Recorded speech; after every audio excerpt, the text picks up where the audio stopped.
Buenas tardes, mi nombre es Karen Betancourt, soy asesora de sostenibilidad en Alianza Empresarial para el Desarrollo, AED. Les informamos que este espacio estará siendo grabado. Damos las gracias nuevamente a todas las personas que se están conectando en este webinar Transición de Personas Trans dentro de la organización, organizado entre AED, Pride Connection y nuestra empresa asociada BLP Abogados. Las personas trans siguen enfrentando violencia y discriminación en todo el mundo. Y Costa Rica no es la excepción.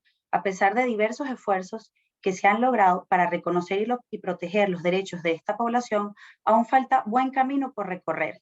Es por ello que es muy importante que las organizaciones garanticen espacios de trabajo seguros dentro de las organizaciones. Ahora bien, presentaremos brevemente nuestra agenda. En primera instancia, estaremos abordando la importancia para las empresas en el cumplimiento de los derechos humanos. Luego tendremos un conversatorio con Alma Chávez. Ella es diseñadora y publicista y nos estará compartiendo un poco acerca de su proceso de transición en diferentes entornos corporativos y sobre todo todos los retos que tuvo que superar. Posteriormente estaremos dando recomendaciones y buenas prácticas para que las empresas puedan desarrollar procesos de transición con respeto a la dignidad humana. Y por último, tendremos un espacio para aclarar dudas o consultas. Se las agradecemos que nos las puedan enviar por el chat. Ahora bien, sin más que decir, le doy el pase a don Alejandro para que inicie con este webinar.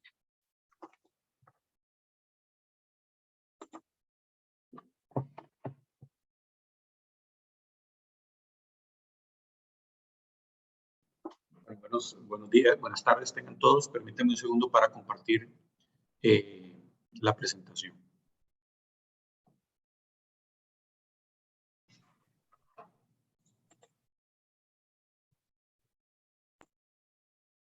Lo ubico acá.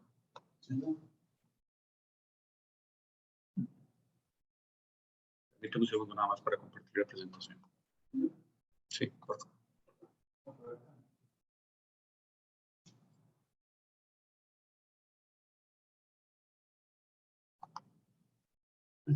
No. Es que estaba ahí abierto. ¿Cómo se llama?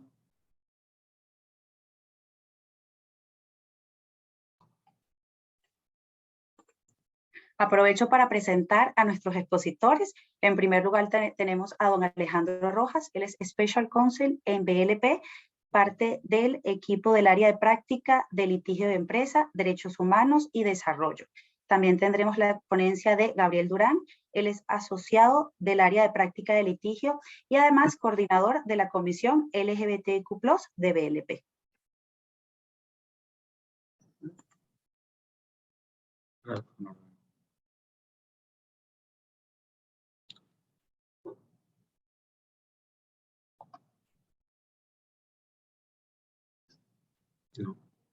No. Okay. Permítame un segundo nada más porque estábamos aquí probando la presentación y resulta que en estos precisos momentos es la ley de Murphy. La presentación no aparece dentro de las diferentes, acá está, aparece. Vamos a ver. No se preocupe ahora, Alejandro, aquí lo esperamos y ciertamente todas esas cosas pasan. Es parte de ahora de esta virtualidad. Sí.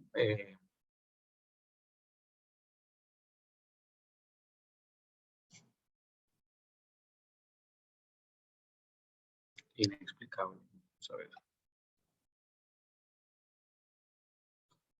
Acabamos de compartirle en grupo.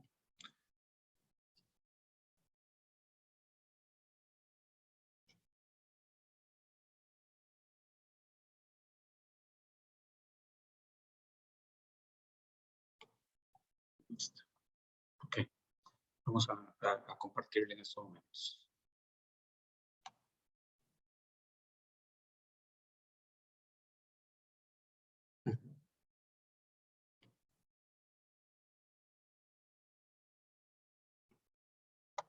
Listo.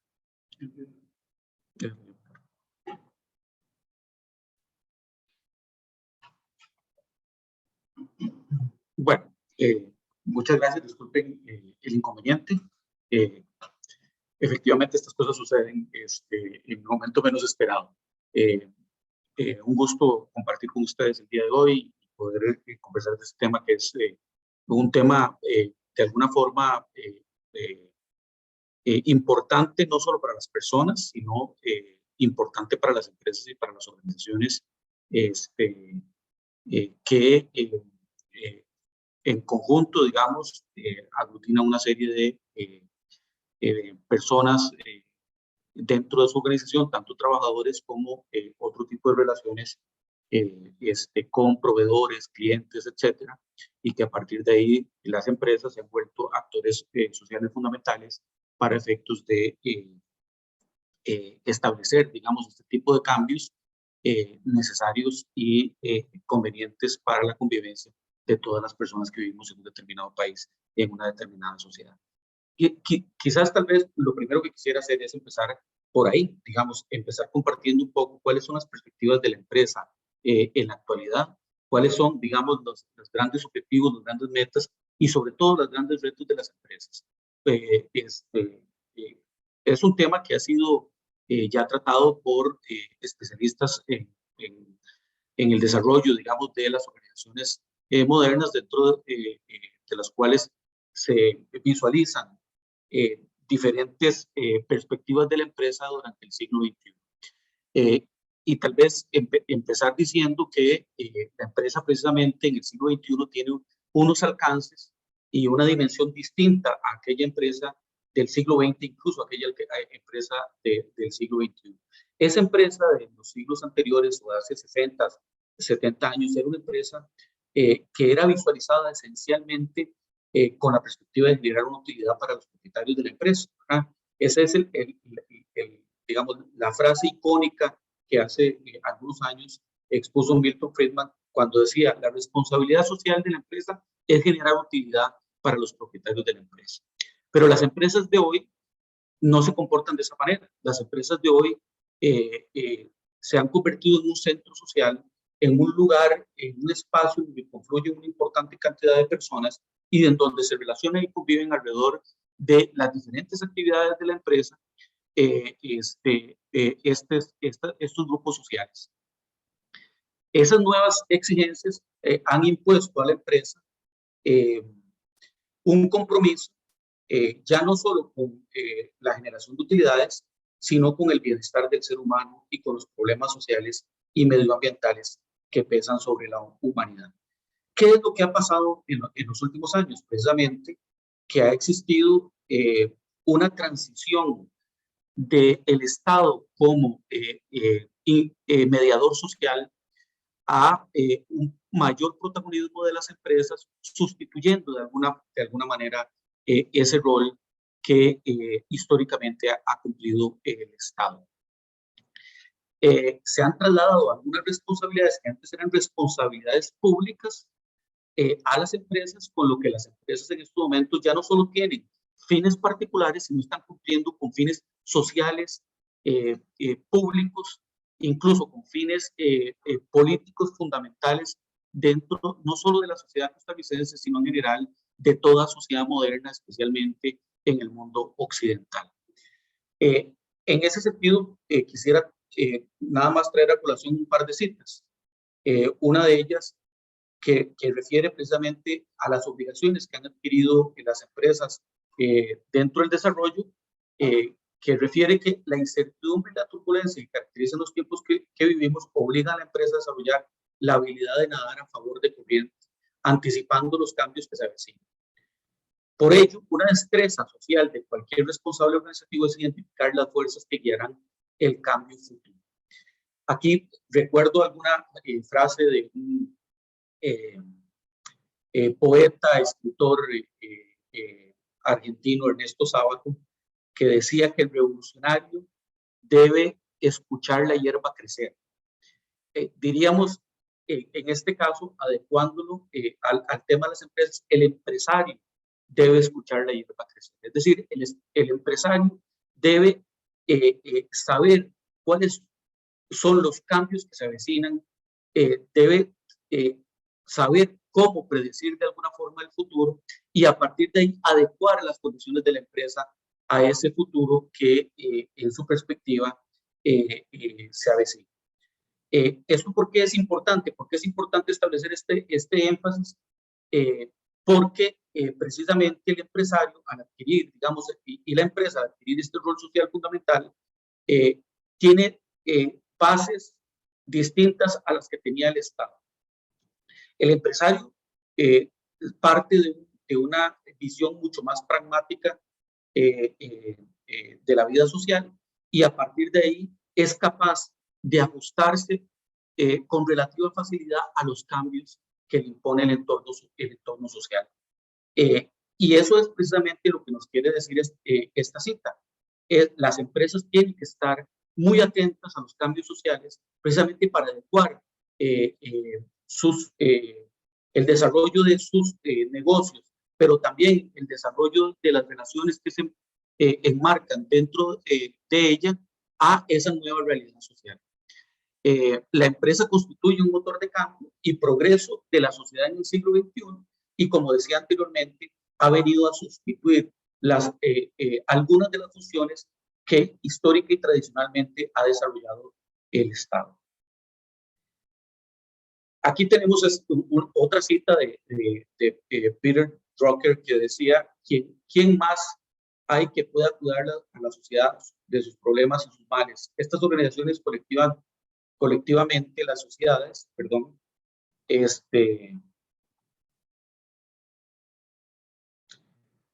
colectivamente son la sociedad. El rendimiento económico no es la única responsabilidad de una empresa, como tampoco el rendimiento académico es la única responsabilidad de una escuela, ni los resultados en atención sanitaria la única responsabilidad de un hospital.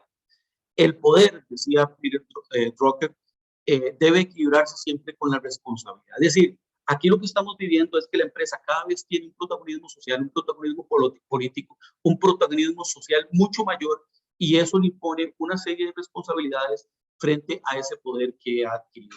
Así lo ha entendido la Organización de Naciones Unidas cuando ha emitido ya no directrices orientadas a establecer comportamientos de los estados, sino a establecer principios orientadores al quehacer de las empresas. En ese sentido, en el año 2011, el Consejo de Derechos Humanos de las Naciones Unidas desarrolló toda una serie de principios orientados precisamente a establecer políticas en favor de la protección de los derechos humanos por parte de las empresas. Y dentro de estos principios establecía que el rol de las empresas como órganos de la sociedad que deben desarrollar funciones específicas, pero que también deben cumplir una normativa legal de los países, requiere una serie de principios que permitan el cumplimiento de su responsabilidad con la protección de los derechos humanos hacia lo interno de las organizaciones, pero también hacia lo externo de las organizaciones. Y aquí tal vez vale la pena enfatizar que las empresas con el poder político, el poder económico, el poder social que han adquirido en los últimos años, juegan un rol fundamental en la creación de cultura. No solo la cultura dentro de la empresa, sino una cultura a nivel, digamos, de todo un país o de toda una sociedad. Por cultura entendemos precisamente todos esos entendimientos compartidos de cómo hacer las cosas o de cómo ver las cosas. Y a partir de ahí, todo aquello que la empresa promueva de alguna forma va a generar condiciones para establecer cambios culturales que van a trascender el espacio mismo de la empresa. Esa es parte de la idea que tenía Naciones Unidas cuando su Consejo de Derechos Humanos estableció estos principios sobre la empresa y desarrollo. Estos principios además deben verse directamente relacionados con los objetivos de desarrollo sostenible también planteados por Naciones Unidas, en los cuales se establecen una serie de principios para los países, pero también para las empresas, que permitirían un mayor bienestar de las personas para el año 2030. Dentro de esos objetivos se establecen algunos que están relacionados precisamente con la inclusión, como es la igualdad de género, que permite, digamos, establecer condiciones de equidad para todas las personas, independientemente de las diferencias que son consustanciales a su naturaleza. Pero bueno, cuando hablamos de empresa y derechos humanos, habría que hablar de esos dos temas. Por un lado, de la empresa, de la perspectiva de una empresa moderna, de una empresa que tiene unas responsabilidades mucho mayores que la empresa que conocimos en el siglo pasado o incluso en el siglo tras anterior, y que a partir de ahí entiende el rol social con el que cuenta. Pero por otro lado también tenemos que hablar de los derechos humanos. ¿Y qué son los derechos humanos? Precisamente los derechos humanos son las prerrogativas y condiciones que se respetan o que se promueven y protegen a favor de todas las personas para permitirnos que cada uno de nosotros, en primer lugar, pueda desarrollar libremente su propia identidad. Y en segundo lugar, permita las condiciones necesarias para vivir en sociedad, es decir, para vivir con otras personas. Pero como todas las personas somos distintas, habría que establecer que atendiendo a esa diversidad, existen obligaciones para las empresas, para los estados y para las personas en general de eliminar las barreras sociales y culturales que permitan el desarrollo de todas las personas en igualdad de condiciones. Es decir, ya no solo existe un deber del Estado de generar condiciones para que las personas libremente se desarrollen, sino existe un deber del Estado y ahora un deber de las empresas de promover las condiciones para eliminar aquellas barreras que limitan a las personas en el ejercicio de esa libertad de autodeterminación, de autodefinición de su identidad. Estos derechos fundamentales, tal vez es importante también hacer énfasis en esto. Esos derechos son normas jurídicas y en tanto normas jurídicas se establecen deberes, es decir, son condiciones de deber ser, establecen una forma de comportamiento determinado. Y en ese sentido, cada derecho humano no solo es una prerrogativa y una condición que debe respetarse a todas las personas, sino cada derecho humano genera a la vez deberes correlativos para las demás personas, para el Estado y para las empresas. Es decir, cuando decimos una persona tiene libertad de tránsito, eso genera además el entendimiento de que todas las demás personas tenemos el deber de respetar esa libertad de tránsito. Si decimos que una persona tiene libertad de culto o de religión, eso implica que todas las demás personas debemos asegurar el respeto a esa libertad de culto, a esa libertad de religión. Y así, si hacemos un repaso por todos los derechos fundamentales, podemos establecer una serie de deberes correlativos que están ligados a cada uno de esos derechos. Con los derechos de libertad y con los derechos sociales fundamentales. Acordémonos que los derechos de libertad son aquellos derechos que le dan a la persona la libertad, digamos, de desarrollarse libremente, sin interrupciones y son limitaciones por parte del entorno, por parte de terceros. Los derechos sociales fundamentales son aquellos que requieren, por el contrario, deberes por parte del Estado y por parte de terceros de hacer, digamos, de apoyar para efectos de su realización, como por ejemplo el derecho a la salud, que requiere, digamos, que se establezcan servicios de salud para satisfacer ese derecho, o el derecho a la educación, que requiere un hacer de parte del Estado y de parte de terceros para que se asegure ese derecho a la educación. Es decir, existen dos tipos de derechos, dos grandes, digamos, grupos de derechos, unos que imponen deberes de hacer y otros que más bien imponen derechos de no hacer, deberes de no hacer. Dentro de esos derechos se encuentra la libertad de autodeterminación. La libertad de autodeterminación es un derecho, diríamos, de primera generación. Es un derecho de libertad.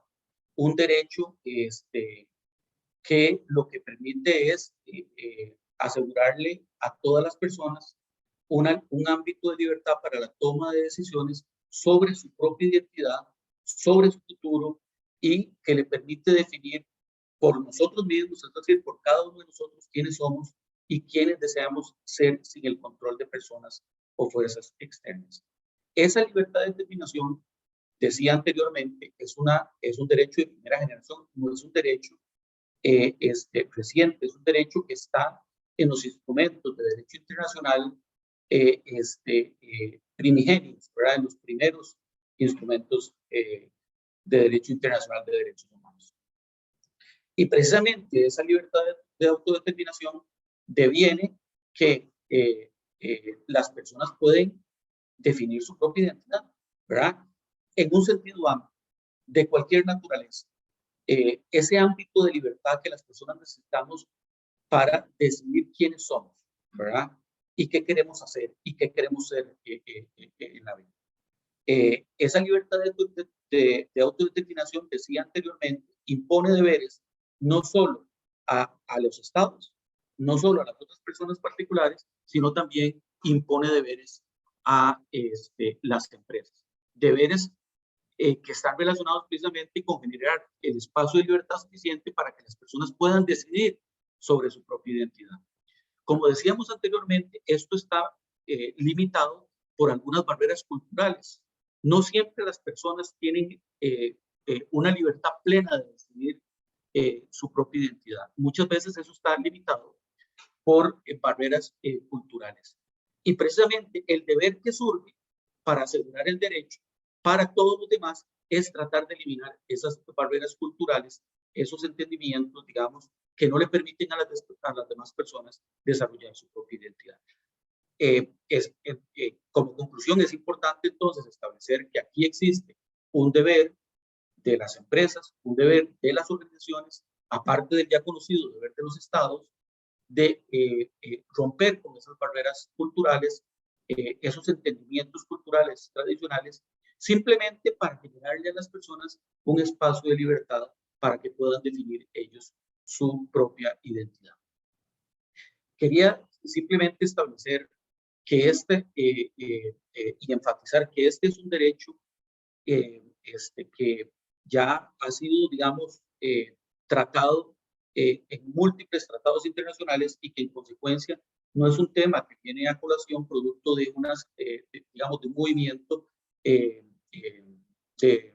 reciente, sino que es un movimiento que ya tiene siglos, digamos, de haberse generado y que de alguna forma lo que pretende es asegurar ese respeto de las personas. En ese sentido, solo que quisiera decirles que existen múltiples normativas que precisamente tratan de evitar esas formas de discriminación. Hay múltiples normas que, repito, tratan de regular y tutelar la igualdad y evitar la discriminación. Y aquí simplemente les quería poner un ejemplo desde el derecho penal, ¿verdad? Esta es una norma que la gente no conoce y que se denomina de una forma, pero que su contenido tiene una extensión mayor y que se llama discriminación racial.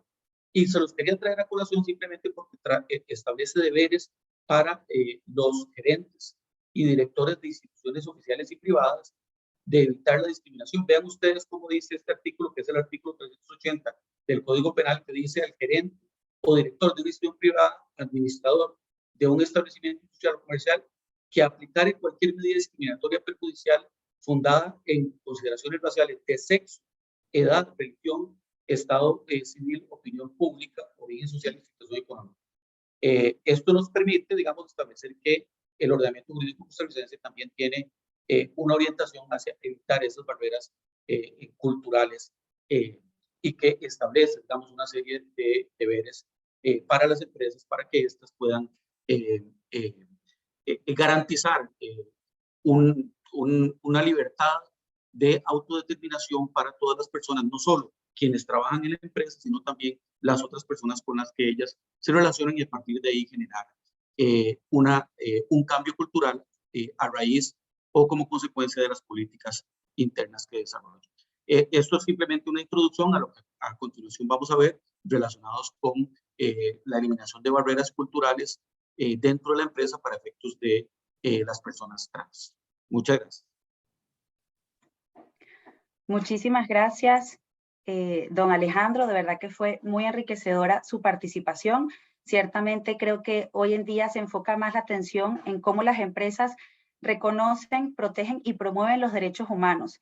Y adicional me quedo con esa frase que dijo de que el empresario debe anticipar los cambios que se avecinan para preparar a las organizaciones. Yo creo que está muy atinado y sobre todo en estos tiempos. De nuevo, muchísimas gracias. Ahora bien, le damos el pase a Gabriel Durán, que nos estará presentando un conversatorio muy enriquecedor junto con Alma Chávez, la cual está presente y le damos la más cordial bienvenida.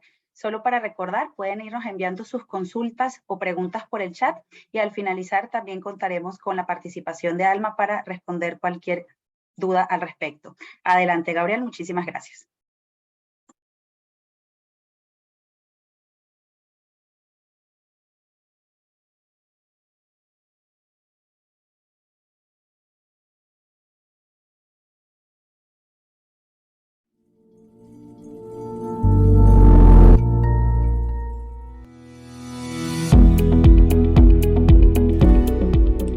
Es un gusto estar acá hoy con Alma Chávez en estos procesos que vamos a hablar sobre la transición de personas trans y tener la oportunidad de ser acompañados para poder explorar un poco sobre estos temas.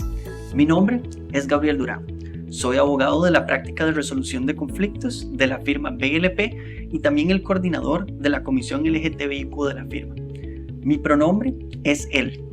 Y ahora también me gustaría introducir un poco a Alma Chávez. Primero, me gustaría preguntarle cuál es el pronombre con el que te sentís cómodo y tal vez si nos podrías contar un poco de tu experiencia, de quién es Alma Chávez. Bueno, gracias por la invitación. Los pronombres con los que me identifico por lo regular son ella y ella. Y bueno, contarles que soy publicista de profesión y me desarrollo en varias áreas creativas, tanto el diseño como la moda. Nosotros nos interesa mucho conocer cómo se puede hablar de un proceso de transición y tal vez comentar un poco en qué consisten estos procesos de transición. Para sintetizar un poco, de manera semántica, el término trans significa atravesar, ¿verdad? Desde un significado un poco, ¿verdad?, más correcto. Esto implica dentro de la experiencia humana el proceso que atravesamos las personas trans para cambiar el género impuesto al nacer. Bueno, involucra también tanto factores emocionales, psicológicos, físicos y sociales que forman parte del desarrollo personal del ser humano trans en el entorno. Ya más allá, en cuanto a un denominador común que compartimos varias personas trans, también podría definirse como una reprogramación integral de la experiencia humana de adentro hacia afuera, que involucra el cambio personal no solo de la identidad y expresión de género, sino de una reintegración o reinserción social de cada una de las personas trans en diferentes contextos, o sea, ya sea familia, trabajo y relaciones personales, por ejemplo. Bueno, desde un punto de vista un poquito más profundo, se podría definir como una segunda adolescencia basada en dos factores. La primera, el tratamiento hormonal, ¿verdad?, que es completamente opcional. Ya está en cada persona llevarlo o no. Y el segundo, bueno, en cuanto a la compensación de una adolescencia tardía, que a muchas personas sexualmente diversas no se nos permitió vivir con plenitud en las etapas tempranas de nuestras vidas. Entonces, esto correspondería al resurgimiento de esta etapa de una manera más saludable o más presente en el día a día. Y bueno, por último, desde un punto de vista muchísimo más visceral también, que es una opinión que comparto con otras personas trans, diría o se podría definir como un segundo parto. ¿Por qué? Porque define la densidad, la crudeza, la pesadez y la intensidad de existir en este sistema que no está hecho particularmente para personas como nosotros. Y bueno, conlleva cambios bastante abruptos de identidad, no solo el restablecimiento social como te lo había comentado, sino el enfrentamiento constante a la discriminación en este sistema que, bueno, esto surge a partir del hecho de este cambio, ¿verdad? De este tránsito que se le podría definir. Y esto conlleva una fuerza extraordinaria para poder sobrevivir a toda esta serie de circunstancias que vienen a partir de el proceso de transición. Y algo que me parece muy importante de lo que menciona es que este proceso no solamente es un proceso personal, es decir, ese proceso de transición tiene que ver también en el entorno, con quién nos rodeamos, con las personas que tal vez están ahí. Y muchas veces estas personas del entorno se sienten completamente ajenas a los procesos de transición. A mí me gustaría tal vez entender cómo debería funcionar el proceso de transición en este entorno. Es decir, cómo debería funcionar este proceso involucrando a todas estas personas que están alrededor.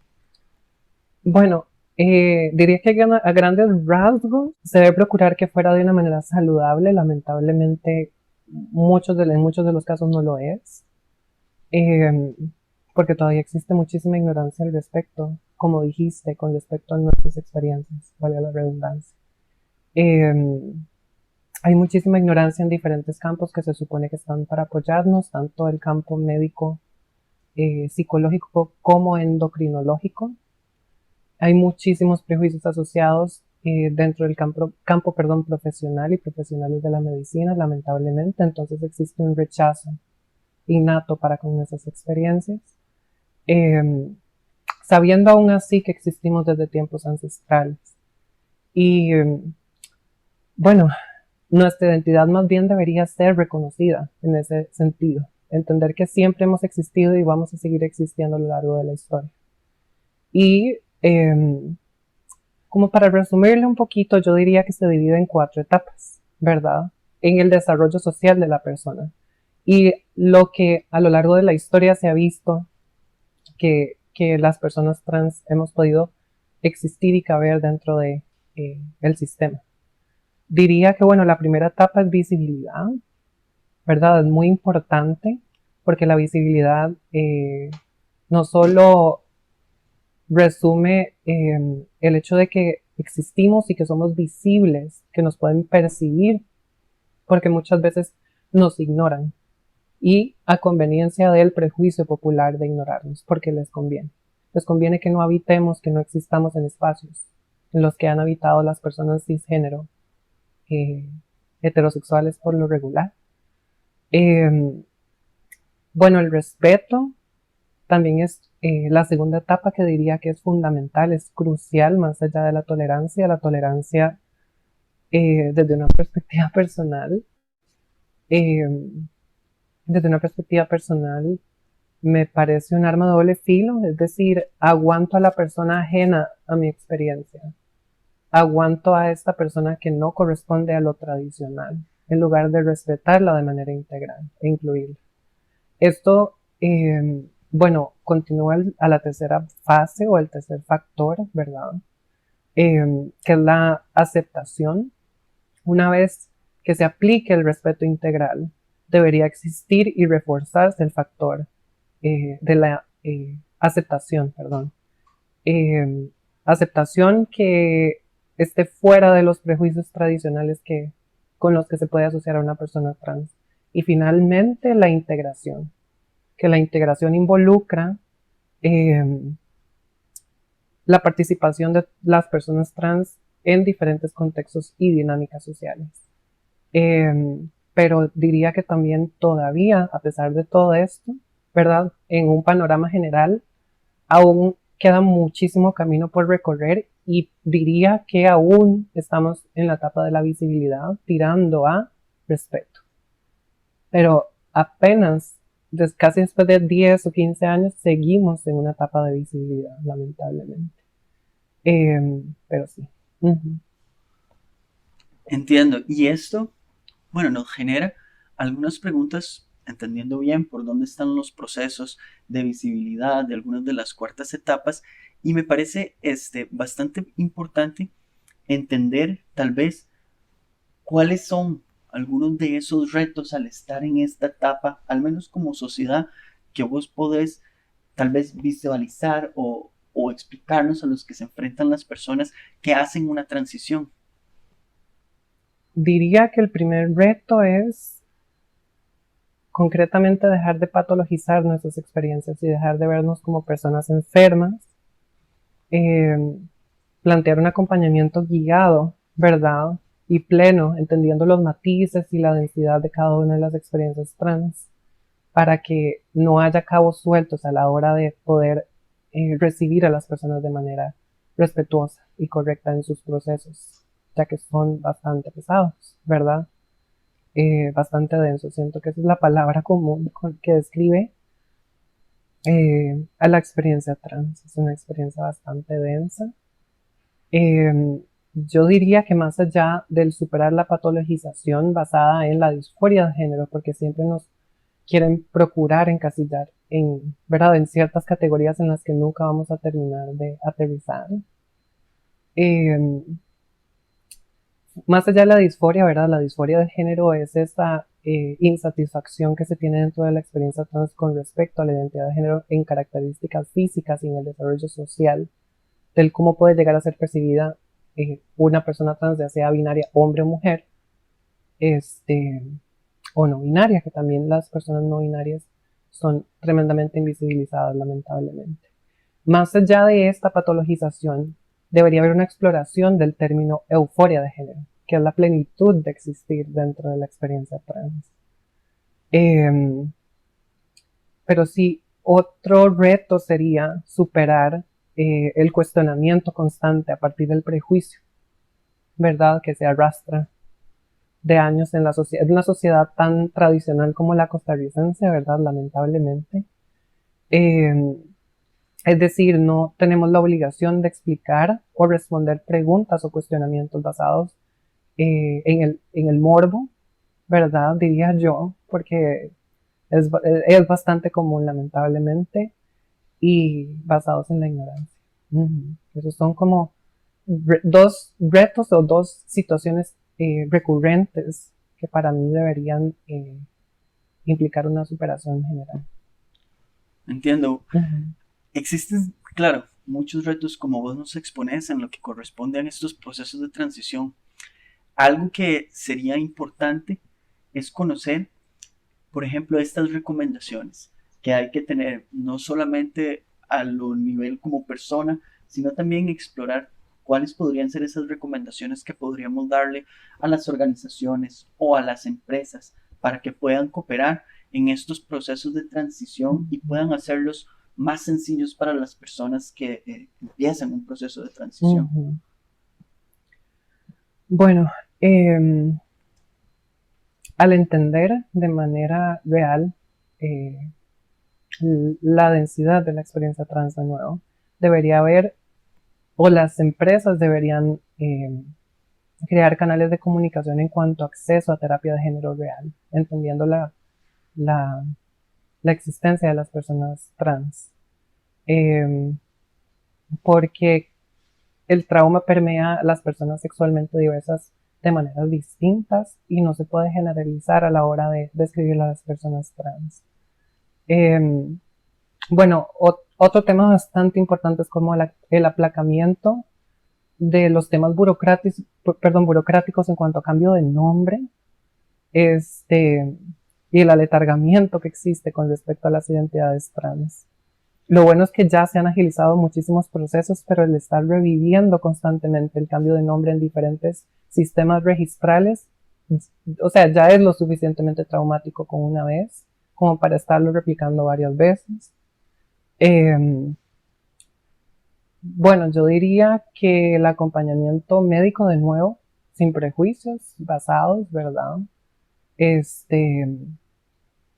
Y trascender mecanismos tóxicos de conducta, que son el resultado de un sistema patriarcal que siempre nos ha hecho a un lado. Es decir, también se tiene que explorar un término muy importante que es el estándar de pasabilidad.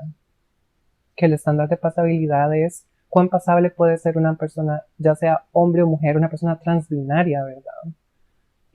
Para ser aceptada o aceptado en entornos sociales. Cuando no todas las personas trans quieren llegar a ese estándar de pasabilidad hegemónico. Y la meta no es ser cisgénero.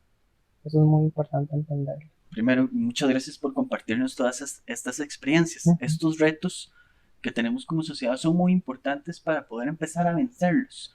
Dentro de las empresas también es una necesidad encontrar espacios de empleabilidad y también cómo construir espacios seguros dentro de las organizaciones, principalmente dentro de las empresas.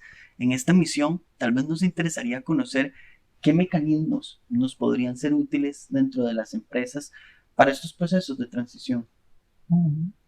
Bueno, entender que hay muchísimo talento empleable más allá de los prejuicios, nuevamente tiene que ser un recordatorio constante. Que no nos sigan encasillando dentro de ese estándar de pasabilidad social y esta negligencia social que nos niega constantemente oportunidades laborales y nos relega a estereotipos sociales por calzar en un sistema que de por sí no está diseñado para nosotros, lamentablemente.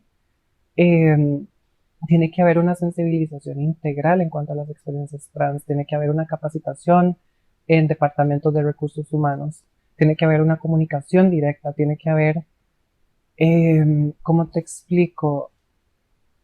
Una educación integral sin obligar a la gente a aprender sobre experiencias sexualmente diversas, es decir, existimos, aprendaste esto y ya, sino buscar alternativas para educar de una manera saludable a otras personas que no viven a través de nuestras experiencias, para que las lleguen a entender de la mejor manera.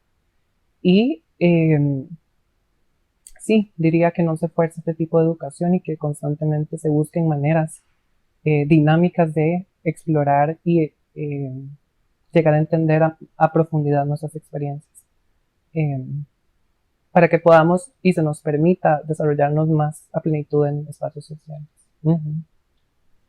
Entiendo, más bien, estos espacios, quiero volver a agradecerte nuevamente porque son muy importantes para nosotros, para tener insumos de cómo crear estos espacios seguros y principalmente inclusivos, no solamente dentro de las empresas y en las organizaciones, sino también para procurar que estos entornos sociales en los que también participamos de los procesos de transición podamos tener mayor educación para poder ver cómo hacerlos más sencillos para las personas trans y para que estos procesos de transición sean más seguros para todos.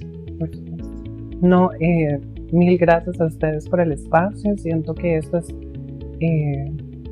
tremendamente necesario de manera constante y permanente porque nuestras existencias no desaparecen a conveniencia de las demás personas, sino que siempre existimos y vamos a seguir existiendo.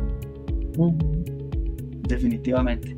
Más bien, muchas gracias, Alma. Ha sido un placer este espacio.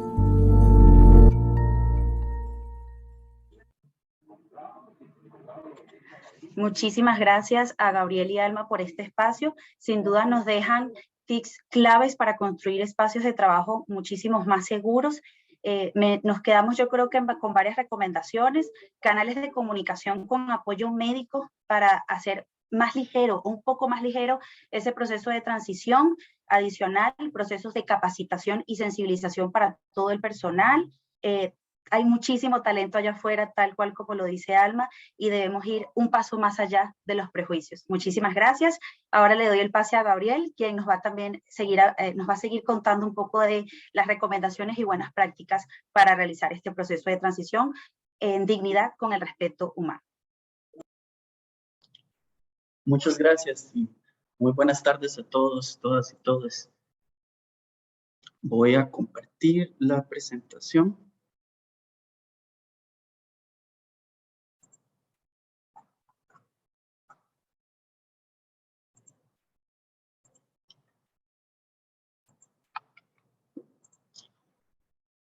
Ok, creo que ahora sí se está viendo la presentación. Más bien, muchas gracias verdaderamente por el espacio. Este conversatorio con Alma fue muy enriquecedor porque a pesar de que no soy una persona trans, hemos trabajado muy de cerca con organizaciones y personas trans, escuchando y aprendiendo sobre sus opiniones, principalmente sus posiciones, y así hemos podido crear una serie de buenas prácticas que deben funcionar como una guía para que las empresas puedan ir adaptándolas y seguir cumpliendo con estos objetivos y estos requisitos de derechos humanos que don Alejandro nos comentaba anteriormente.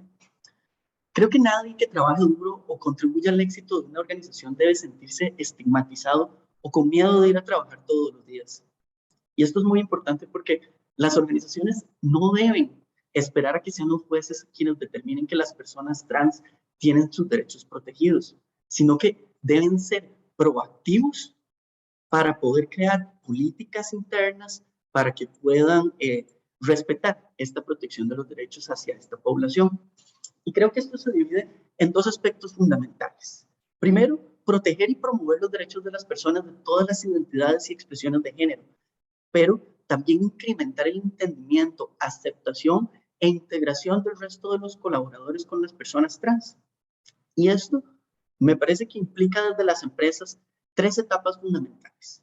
La primera etapa debe ser la reflexión y el diálogo, es decir, las empresas deben sentarse, los altos mandos de las empresas deben sentarse y conversar cuál es la posición que tenemos sobre estos temas, cómo vamos a comunicar esta posición, qué es lo que queremos entender como empresas y qué vamos a hacer para respetar estos derechos humanos de las personas trans y en general de todas las personas.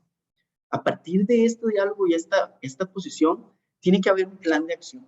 Y aquí es donde empieza a hablarse sobre las políticas, la educación, programas específicos, es decir, tener un mapa, una guía de cómo vamos a trabajar como empresas para este cumplimiento.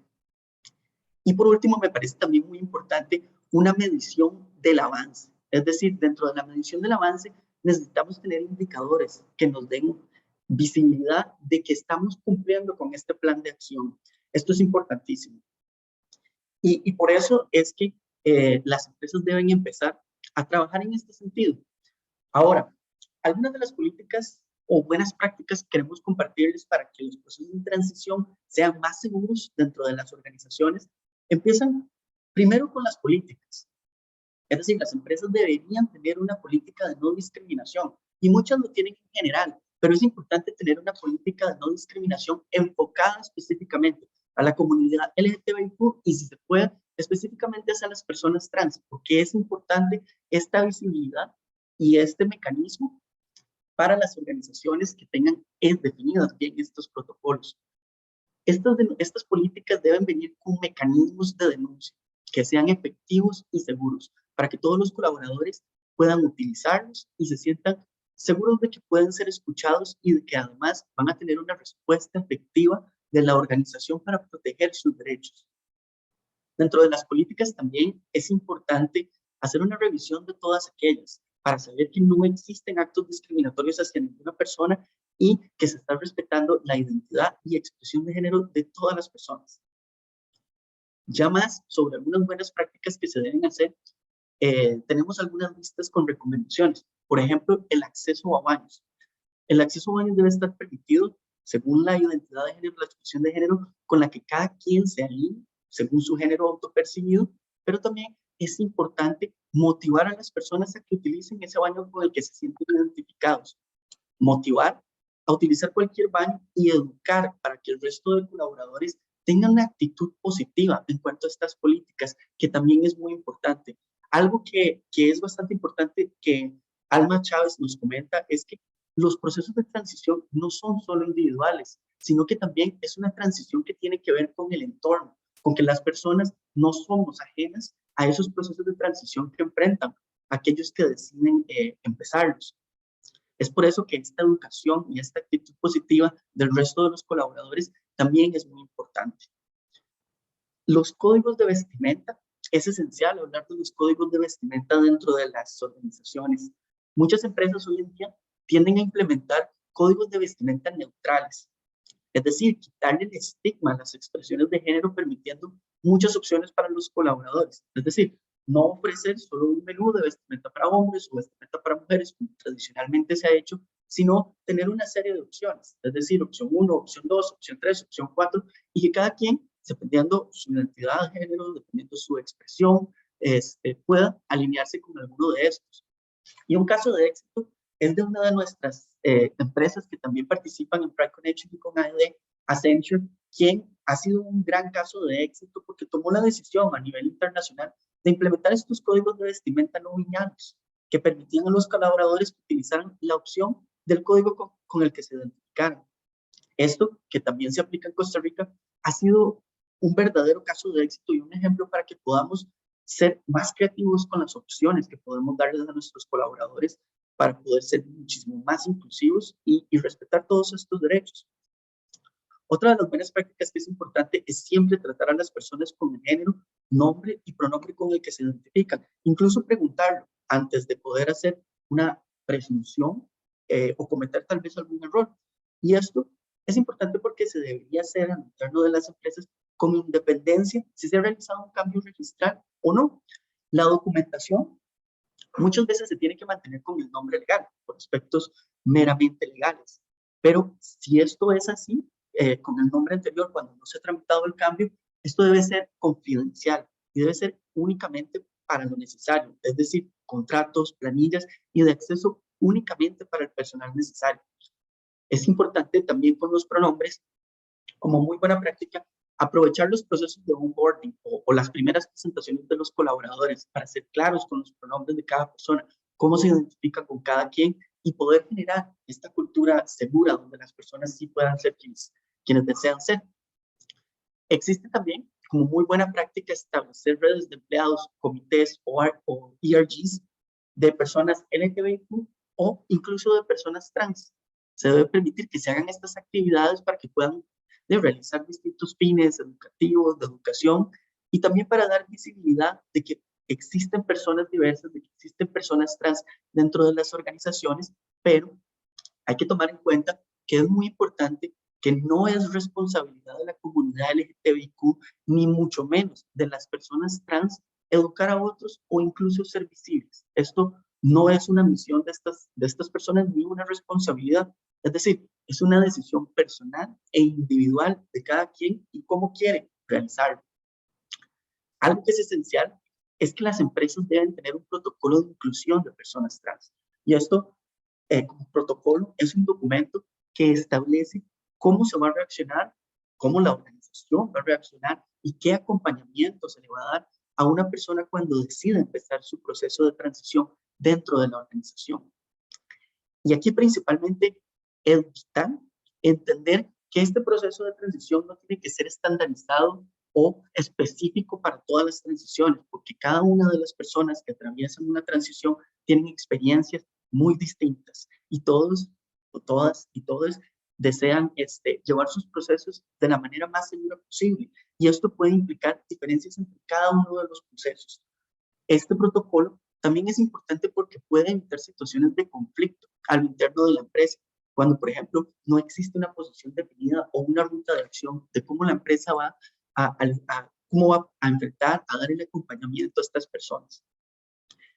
Es importante también tomar en cuenta el manejo de los tiempos en cuanto a las transiciones, en cuanto al protocolo. Es decir, los tiempos van a ser distintos para las personas. No necesariamente va a ser una apertura completamente pública de la transición, sino que hay que tomar en cuenta, aprender y escuchar principalmente lo que la persona trans quiere y cómo desea hacer este proceso de transición, porque al final la finalidad es para crear un espacio seguro para esta persona. ¿Y qué tiene que tener un protocolo de transición? Aspectos importantes meramente educativos, esenciales, desde conceptos hasta de términos, hasta situaciones que puedan sensibilizar al resto de colaboradores, así como también una importancia de por qué la empresa tiene que crear estos espacios seguros para las personas trans, la cual debe ir reforzada con capacitaciones y también capacitaciones focalizadas para ciertos grupos. Es decir, el equipo de recursos humanos debe tener una capacitación que es distinta a la que debe tener el equipo de mercadeo o a la que debe tener, por ejemplo, los altos mandos sobre estos temas. Esto porque existen características y factores importantes que cada uno de estos grupos debe tener conocimiento. Es importante también que deben crearse estrategias en cómo recursos humanos, el resto de los colaboradores deben apoyar, por ejemplo, en estas transiciones, estrategias para ayudar al colaborador que desea iniciar este proceso. Por ejemplo, algunas de las buenas prácticas es que dentro del protocolo ya exista información de contactos de organizaciones que quizás pueden ser externas a la propia empresa que pueda colaborar con estos procesos. Conocer, por ejemplo, cómo funcionan los procesos legales de cambio de nombre. Ojalá incluso tener hasta los formularios del registro civil para que puedan ser entregados al colaborador. Conocer y tener información sobre tratamientos que pueden existir en la caja u opciones de salud privadas, que incluso a pesar de que no son necesariamente el tratamiento médico un requisito de las transiciones, si la persona desea empezarlo, es importante tener esta información. Una de las buenas prácticas también que existen, que son bastante importantes, es, por ejemplo, los aliados o los role models, que son personas conscientes y educadas sobre el tema que pueden ser de apoyo para las personas que decidan transicionar. Es importante que figuras de autoridad o alta jerarquía tengan un papel de crear un ambiente de apoyo en la organización y principalmente de integración. Es decir, inspirar confianza para que el proceso sea seguro, menos complicado para las personas y que puedan ser de apoyo. Estos programas, en general, en las organizaciones que se han aplicado, han traído muchos resultados positivos. Incluso es importante que otras personas que no necesariamente son personas trans o personas de la comunidad LGTBIQ puedan también ser aliadas en este aspecto y que personas, por ejemplo, cisgénero desarrollen habilidades de conocimiento y confianza para también poder hablar un poco de estos temas. Muchas de las personas cisgénero no se sienten cómodas hablando de estos temas por miedo a cometer errores o por falta de conocimiento, pero los resultados positivos son bastante buenos cuando en la organización hay personas o líderes que no son parte de eso y se empiezan a salir un poco de la zona de confort y pueden tener un papel más activo educando a otros sobre otros temas. Por eso es que la educación y el conocimiento hacia personas en toda la organización es tan importante. También es importante, como buena práctica, la equiparación de seguros y que existe dentro de la empresa acompañamiento médico o psicológico que puedan adecuarse a prácticas no discriminatorias, respetando la identidad de género y tratamiento, y completar, digamos, que es importante que todos estos tratamientos, procesos psicológicos, tratamientos médicos deben ser confidenciales, deben ser algo de la persona que decide hacer la transición y respetar, aceptar y llevarlo de esta manera. Una de las recomendaciones también importantes es sobre las comunicaciones. Es importante que las empresas tengan equipos de publicidad con conocimiento, informados, educados, para poder entender que las publicaciones, la publicidad interna y externa, no debe ser discriminatoria y más bien debe ser inclusiva. Es decir, capacitaciones a los equipos para revisión previa de comunicaciones. Incluso se hacen comités que revisan estas publicaciones, especialistas, hasta existen documentos que se pueden crear al entorno de la empresa como guías de checkbox para poder ir poniendo un check de que estamos haciendo una publicación inclusiva, no discriminatoria. Visibilidad, por ejemplo, de fechas importantes como el Día Internacional de la Visibilidad Transgénero. Es esencial tener estos espacios de visibilidad para entender y comunicar cuál es la comunicación de esa empresa. Y por último, una de las recomendaciones que nosotros también hacemos a las empresas es que pese a que existan todas estas políticas y pese a que existan muchos de estos protocolos, hay veces no tendemos a reducir por completo la discriminación y los procesos complicados a los que se enfrentan las personas trans en una transición. Por eso también, como otras técnicas importantes, es tener técnicas de salud mental, ¿verdad? Que muchas veces son muy provechosas para que las personas puedan liberar un poco del estrés. Y, por ejemplo, se habla de programas como yoga, mindfulness o distintas estrategias que puedan ayudar, digamos, al estrés de las personas colaboradoras. Ahora, estas son algunas de las buenas prácticas, de las políticas, siempre orientadas con esa finalidad que nos comentaba don Alejandro al inicio, de tener ese norte como empresas, de poder crear estos espacios seguros en cumplimiento de los derechos humanos y de ser agentes de cambio social dentro de nuestras organizaciones, pero también dentro de la sociedad. Y ese es quizás el papel fundamental que tienen las empresas contemporáneas, las organizaciones, de proteger incluso a nuestros colaboradores, a nuestras personas que forman parte de esa empresa, aun cuando no existen tal vez leyes tan específicas, cuando no existen tal vez normas tan específicas que nos diga que podemos hacer algunas de estas buenas prácticas, sino que es ese papel de liderazgo proactivo de las empresas del futuro. Y con esto quería concluir, tal vez para dar un último espacio de preguntas. Más bien, muchas gracias. Muchísimas gracias, Gabriel. De verdad que ha sido muy enriquecedora tu presentación. Les recordamos pues a nuestra audiencia que pueden realizar sus preguntas mediante el chat. Vamos a dejar unos 2 minutos para ver si alguna persona pues tiene alguna duda. En conclusión, yo creo que estas 2 ponencias nos dejan muy en claro que debemos preparar a las organizaciones que debemos crear espacios de trabajo seguros, no solo como un cumplimiento o respeto a los derechos humanos, sino además para avecinarnos o anticiparnos a los cambios, para hacer empresas o lugares de trabajo mucho más competitivos y para atraer y retener al mejor talento. De nuevo, muchísimas gracias a don Alejandro y a Gabriel por estas presentaciones. Todas estas recomendaciones seguro nos van a aportar muchísimo valor. Y vemos entonces en el chat. Perdón, Karen. ¿Sí? También tenemos a Alma Chávez aquí y quería yo personalmente agradecerle también por todo lo que hemos aprendido de ella y por toda la participación que ha sido muy valiosa para nosotros para poder tener esta perspectiva y para poder construir esta guía de buenas prácticas para las empresas y las organizaciones. Claro que sí. Muchísimas gracias, Alma, por todas esas recomendaciones. Yo creo que nos aportan muchísimo valor y al final del día eso es lo que queremos, crear espacios de trabajo más seguros para que las personas puedan realizar su proceso de transición de forma segura, amigable, saludable, tal cual como lo dijo Alma. Así que de nuevo, muchas gracias por darnos y compartir con nosotros todas esas recomendaciones. Bueno, en vista de que no tenemos entonces preguntas o consultas, ya damos por finalizado este webinar. Gracias a todos, todas, todos y todes por su participación y nos vemos entonces en otro webinar que estaremos realizando por AEDE, los cuales estarán siendo publicados por nuestras redes sociales. De nuevo, muchísimas gracias. Nos están indicando en el chat que si vamos a compartir la grabación. Correcto, sí. Vamos a estar enviando posteriormente un correo de agradecimiento junto con la grabación para que puedan tenerlo allí. Muchísimas gracias. Hasta luego. Gracias. Buenas tardes.